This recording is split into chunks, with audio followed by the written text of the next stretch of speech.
Okay, bismillahirrahmanirrahim. Assalamualaikum warahmatullahi wabarakatuh. Waalaikumsalam warahmatullahi wabarakatuh.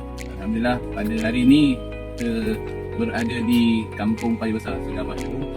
Bersama saya ialah Tuan Haji Kamarudin, pemilik apa tu ladang kelapa sawit yang telah mengusahakan ni sawit ni saya kira umur memang 5 ke 6 tahun dah. Betul? Lebih kurang tu lah. Lebih kurang. 4-5 tahun itu lah.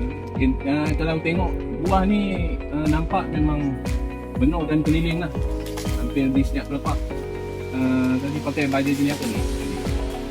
Baja jenis, cuba zoom kat gambar tu apa nama baja saya pun tak pasti Apa sangat. tu tulis tu? Imo Plus ke nama dia? Ya. Baja Imo Plus. Jadi kalau kita bawa tuan-tuan ni tengok pokok sawit, ini antara yang satu permulaan lah sebenarnya. Dah berapa kali baja ni Haji? Yang dah dipakai sekali, ni masuk kali yang kedua lah ni.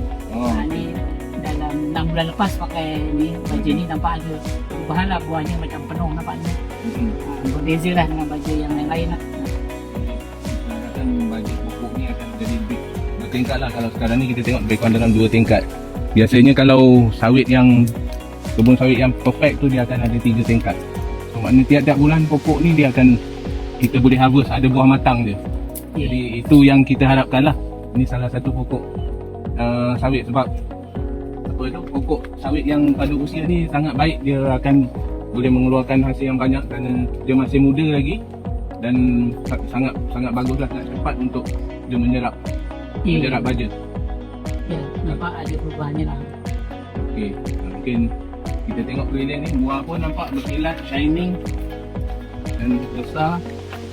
Tunggu dia nak matang sikit, kita jangka dia akan pressure pelepah tu ke bawah, dia akan jadi lebih padu lagi lah, lebih solid lagi buah dia, insyaAllah. Mudah-mudahan kita doakan tuan-tuan yang menonton, doakan pemilik kebun ni hasil dia berganda lah. Jadi kalau siapa nak minat boleh kontak, kalau di Kampung Paya Besar ni boleh hubungilah kami siapa yang berminat. Terima kasih. Assalamualaikum.